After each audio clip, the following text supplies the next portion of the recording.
പ്രിയപ്പെട്ടവരെ, ഞാൻ ഈ കഴിഞ്ഞ ഒരാഴ്ചയായിട്ട് സ്ഥിരമായിട്ട് പോലീസ് സ്റ്റേഷനിലായിരുന്നു. പുത്തൻകുരിശ് പോലീസ് വിളിക്കും, കുന്നത്തുനാട് പോലീസ് വിളിക്കും, എന്നെ ചോദ്യം ചെയ്യാൻ വിളിക്കുന്നതാണ്. നിങ്ങളെല്ലാവരും കൂടി തിരഞ്ഞെടുത്തയച്ച ഒരു MLA ചെയ്യുന്ന ദ്രോഹമാണ് എന്നോട്. എൻ്റെ പേരിൽ എത്ര ക്രിമിനൽ കേസുകൾ ഉണ്ടെന്ന് എനിക്ക് തന്നെ അറിയില്ല. പോലീസ് വന്ന് അന്വേഷണം നടത്തും, ചിലപ്പോൾ എന്നെ അറസ്റ്റ് ചെയ്യാം.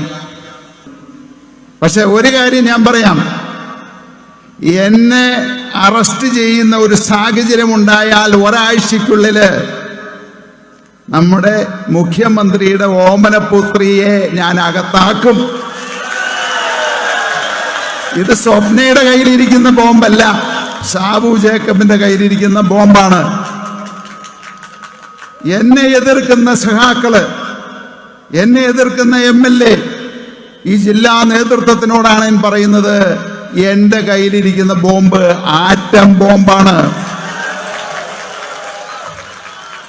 21 മന്ത്രിമാര് നിങ്ങളുടെയും എന്റെയും പാവപ്പെട്ടവരെ നികുതി പണം കൊണ്ട് അമേരിക്കയിലും ലണ്ടനിലും ജപ്പാനിലും കൊറിയയിലുമെല്ലാം ചുറ്റിയടിച്ച് അവര് എത്രമാത്രം സുഖിക്കുന്നുണ്ട് എന്ന് അറിയാവുന്ന, ഏറ്റവും അടുത്തറിയാവുന്ന വ്യക്തിയാണ് ഞാൻ. അപ്പൊ നിങ്ങൾ വിചാരിക്കും അതെന്താണ് എന്ന്. അതായത് ഇവർ ഇന്ത്യ വിട്ടു പോകുമ്പോഴെല്ലാം ഞാനും അവരുടെ കൂടെ പോയി. അങ്ങനെ ഒരു പാപം ഞാൻ ചെയ്തിട്ടുണ്ട്.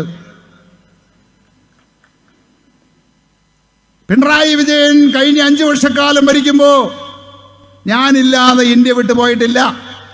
അതുകൊണ്ട് തന്നെ അദ്ദേഹത്തിന്റെ എല്ലാ പരിപാടിയും എനിക്കറിയാം. അദ്ദേഹം മയോ ക്ലിനിക്കിൽ 32 ദിവസം കിടന്നപ്പോ ഒരു പുത്രനെ പോലെ അദ്ദേഹത്തിന്റെ സമീപത്തിരുന്ന് മൂത്രമൊഴിപ്പിക്കാനും അവിടുന്ന് തിരിച്ചുകൊണ്ടേ കിടത്താനും ഒക്കെ കൂടെ ഉണ്ടായിരുന്ന ആളാ ഞാന്. പക്ഷേ ആ മനസാക്ഷി അങ്ങ് അദ്ദേഹം കാണിച്ചില്ല എന്നോട്. എന്നെ ഒരു പട്ടിയെ പോലെ വളഞ്ഞിട്ട് ആക്രമിച്ചു. ഇവിടുത്തെ MLAയും ജില്ലാ നേതൃത്വവും വ്യവസായ മന്ത്രിയും എല്ലാം ചേർന്ന് വളഞ്ഞിട്ട് ആക്രമിച്ചപ്പോ അദ്ദേഹം അതെല്ലാം കണ്ട് അവിടെ നിന്ന് വീഴണമെങ്കിൽ വീഴട്ടെ എന്ന് വിചാരിച്ച് അവിടെ ഇരുന്നു. എനിക്കന്ന് അദ്ദേഹത്തിനെതിരെ തിരിയാമായിരുന്നു, തിരിഞ്ഞില്ല. കാരണം കൂടെ നടന്ന് വിശ്വാസവഞ്ചന കാട്ടുന്ന ഒരു കുടുംബമല്ല ഇത്. ഇന്നും എന്നെ കണ്ടത് പറയിപ്പിക്കേണ്ട സാഹചര്യം വന്നതാണ്. അതുകൊണ്ട് പ്രിയപ്പെട്ടവരെ, ഇവരെല്ലാം നമ്മളുടെ വോട്ട് മേടിച്ച് ജീവിതം ആസ്വദിക്കുന്നു. ഇവിടെ നമ്മൾ സാധാരണക്കാരായിട്ടുള്ള ആളുകൾ ഓരോ ദിവസവും വിലക്കയറ്റം കൊണ്ടും മറ്റ് നികുതി കൊണ്ടും ജീവിക്കാൻ നിവൃത്തിയില്ലാത്ത സാഹചര്യത്തിൽ വരുന്നു. പ്രിയപ്പെട്ടവരെ, നിങ്ങൾക്കറിയാം,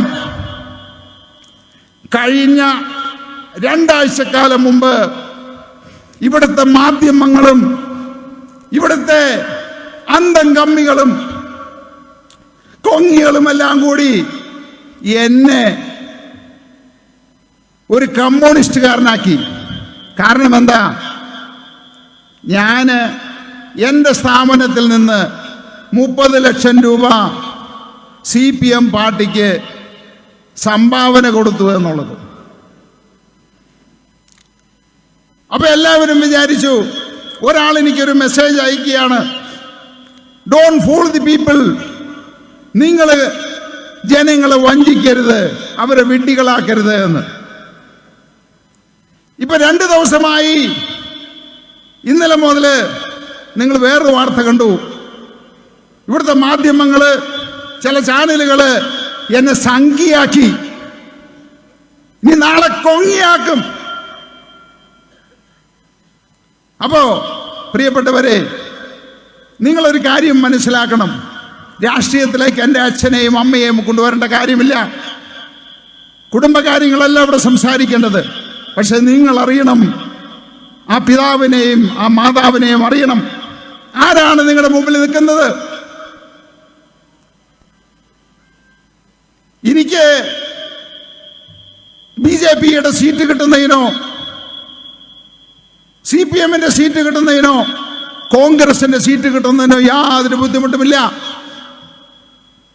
2021 തിരഞ്ഞെടുപ്പ് സമയത്ത് കോൺഗ്രസിന്റെ മുതിർന്ന നേതാക്കന്മാര് ഉമ്മൻചാണ്ടി, വി.ഡി. സതീശൻ, രമേശ് ചെന്നിത്തല, ഇവര് 3 പേരാണ് എൻ്റെ വീട്ടിൽ വന്നത്. രാത്രി 10 മണി മുതൽ രാവിലെ 2 മണി വരെ ഇരുന്ന് ചർച്ച ചെയ്തു. എനിക്ക് 3 സീറ്റ്, അവസാനം 5 സീറ്റ് വരെ ഓഫർ ചെയ്തു. എനിക്ക് മന്ത്രിയാവണം, MLA ആവണമെങ്കിൽ അന്ന് എൻ്റെ തലയാട്ടി കഴിഞ്ഞാൽ എനിക്ക് MLA ആവാം, മന്ത്രിയാവാം. ഇതുപോലെ തന്നെ LDF-ന്റെ എല്ലാ നേതാക്കന്മാരും, അതായത് ഇപ്പോഴത്തെ ജില്ലാ സെക്രട്ടറി, CITU-വിന്റെ സംസ്ഥാന സെക്രട്ടറി ചതുരംപിള്ള, ഇതിനു മുമ്പിലത്തെ സെക്രട്ടറിമാര്, ഇപ്പോഴത്തെ വ്യവസായ മന്ത്രി രാജീവ്, ഇവരെല്ലാവരും കൂടി 5 തവണയാണ് രാത്രി തലയിൽ മൂടി എൻ്റെ വീട്ടിൽ വന്ന് പതങ്ങി വന്ന് എന്നോട് ചർച്ച ചെയ്തത്. ഇല്ല എന്നവർ പറയട്ടെ, വീഡിയോ ദൃശ്യങ്ങൾ ഞാൻ കാണിക്കാം.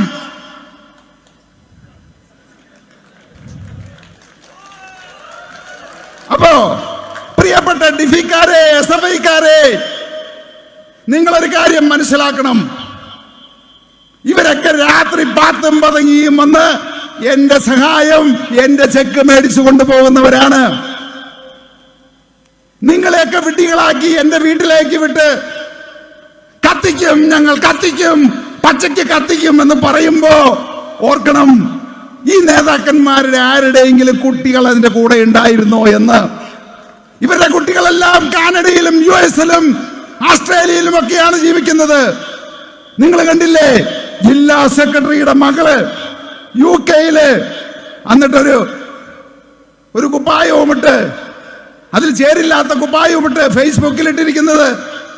അപ്പോ ഡിഫിക്കാരെ, പ്രിയപ്പെട്ട ചെറുപ്പക്കാരെ, ഈ അച്ഛനമ്മമാരെ വേദനിപ്പിച്ചുകൊണ്ട് നിങ്ങള് ഇവരുടെയൊക്കെ പുറകെ ഇറങ്ങിത്തിരിക്കുമ്പോ ഓർക്കണം, ഇവർക്കൊന്നും നഷ്ടപ്പെടാനില്ല എന്ന്. അപ്പോ ഒരു കാര്യം എനിക്ക് പറയാനായിട്ടുണ്ട്. എനിക്ക്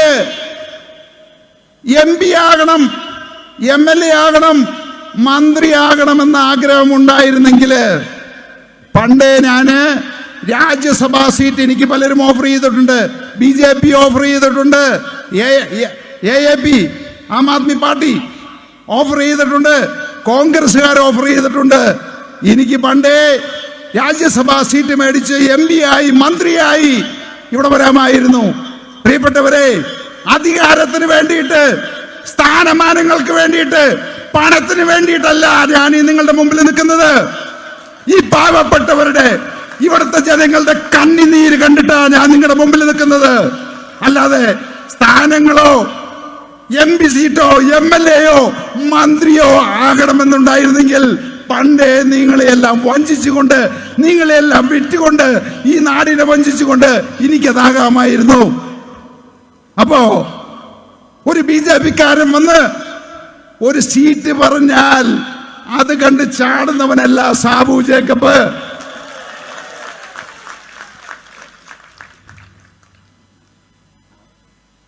ഇന്നലെ രാവിലെ ഒരു ചാനലിൽ കാണുകയാണ്, സാബു ജേക്കബ് BJP സ്ഥാനാർത്ഥി എറണാകുളത്ത് നിന്ന് മത്സരിക്കും. എന്നെ ചിലർ വിളിച്ചു. ആ, അങ്ങനെയാണോ? ഞാൻ അറിയില്ലല്ലോ, ചോദിച്ചിട്ട് പറയാം. കുറച്ച് കഴിഞ്ഞപ്പോ കാണുന്നു, സുരേന്ദ്രൻ, BJP-യുടെ പ്രസിഡന്റ് സുരേന്ദ്രൻ സാബു ജേക്കബുമായിട്ട് ചർച്ച ചെയ്തു, ലിസ്റ്റുമായിട്ട് ഡൽഹിക്ക് പോയിരിക്കുകയാണ്. ഈ സുരേന്ദ്രനെ ഞാൻ ജീവിതത്തിൽ ഇതുവരെ കണ്ടിട്ടില്ല. ഈ സുരേന്ദ്രൻ ആയിട്ട് ഞാൻ ഇതുവരെ ഫോണിൽ പോലും സംസാരിച്ചിട്ടില്ല. പക്ഷെ ചാനലുകാര് BJP-യുടെ എറണാകുളം സ്ഥാനാർത്ഥിയായി എന്നെ മാറ്റി. കാരണമുണ്ട്, അവർക്കറിയാം ഇന്നിവിടെ നടക്കാൻ പോകുന്ന മഹാസമ്മേളനത്തില് 10,000-കണക്കിന് ആളുകളാണ് എന്നെ വിശ്വസിച്ച്, ഈ പാർട്ടിയെ വിശ്വസിച്ച് ഈ ഗ്രൗണ്ടിലേക്ക് ഒഴുകിയെത്തുന്നത്. അപ്പോ അത് തടയണമെങ്കിൽ എന്നെ സംഖ്യയാക്കണം. കഴിഞ്ഞ ആഴ്ച അവർ വിചാരിച്ചു എന്നെ കമ്മിയാക്കി, ഈ ആഴ്ച എന്താണ്, സംഖ്യയാക്കി. എന്നിട്ട് ആരെങ്കിലും തടയാൻ പറ്റിയോ? കാരണം ഇവിടെ ഇരിക്കുന്ന ജനങ്ങൾക്ക് എന്നെ അറിയാം. 12 വർഷമായിട്ട് ഇവരോടൊപ്പം ഒരു സഹോദരനെ പോലെ, ഒരച്ഛനെ പോലെ ഞാൻ അവരുടെ കൂടെ ഉണ്ട്. അപ്പോ എന്നെ അവർക്കറിയാം.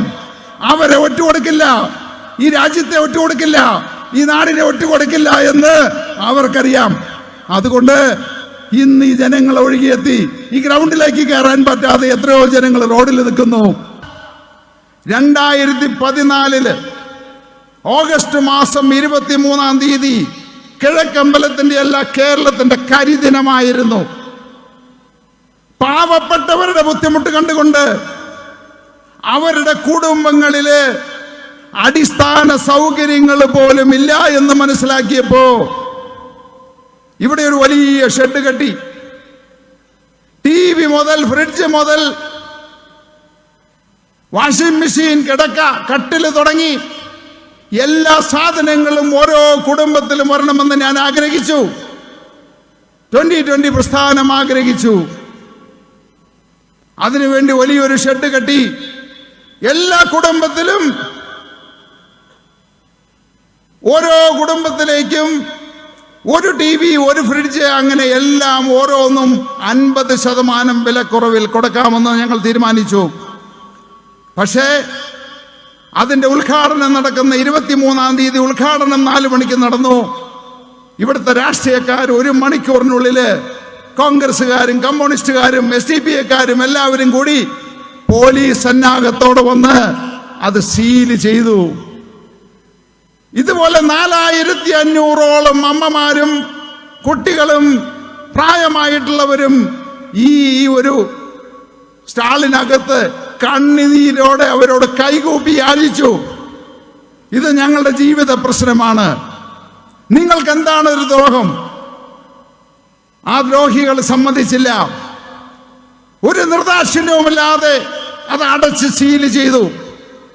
അന്ന് ഇവിടെ കൂടിയ 4500 പേര് കൂടി രാത്രി 11:50 ഒരു പ്രതിജ്ഞ എടുത്തു.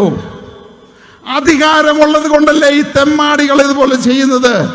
ആ അധികാരം നമുക്ക് ഇങ്ങോട്ട് എടുക്കണം സാറേ എന്ന് പറഞ്ഞു. അങ്ങനെ 2014 ഓഗസ്റ്റ് 23-ാം തീയതി അർദ്ധരാത്രിയാണ് 2020 എന്ന പ്രസ്ഥാനം രാഷ്ട്രീയത്തിലേക്ക് ഇറങ്ങാൻ തീരുമാനിച്ചത്. അത് ഇതേ ഗ്രൗണ്ടിൽ വെച്ചാണ്. അതൊരു ചരിത്രമാണ്. നമ്മൾ 3 നേരം ഭക്ഷണം കഴിക്കുമ്പോ നമ്മുടെ ചുറ്റുപാടുള്ളവരും 3 നേരം ഭക്ഷണം കഴിക്കുന്നുണ്ടെന്ന് ഉറപ്പുവരുത്തണം എന്ന് ഉപദേശിച്ച ഈ അച്ഛന്റെ മകനാണ് നിങ്ങളുടെ മുമ്പിൽ നിൽക്കുന്നത്.